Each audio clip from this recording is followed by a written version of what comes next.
الحمد للہ رب العالمین والصلاة والسلام علی سید الانبیاء وخاتم المرسلین سیدنا محمد وعلی آلہ واصحابہ اجمعین۔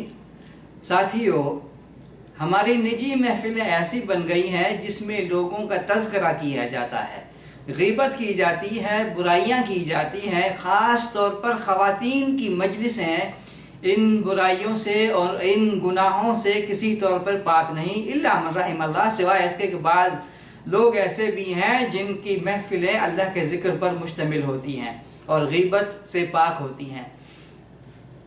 حضرت ابو حاتم رحمۃ اللہ علیہ کہتے ہیں، نفع بخش تجارت اللہ کا ذکر ہے۔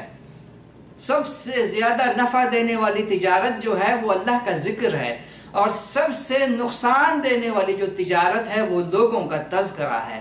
لوگوں کا تذکرہ کرنا، فلاں نے یہ کیا، فلاں نے وہ کیا، فلاں نے اس طرح سے کیا، اور خاص طور پر خواتین کے ہاں یہ بیماری بہت زیادہ پائی جاتی ہے کہ فلانی کو یہ ہو گیا اور فلانی نے یہ کیا اور فلانی کی یہ برائی ہے۔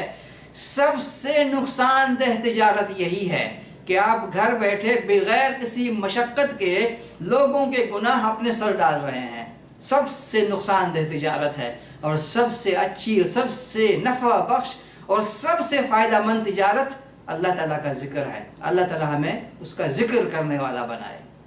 اللہم صلی علی سیدنا محمد وعلی آلہ وصحبہ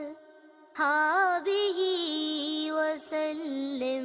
اللہم صلی علی سیدنا محمد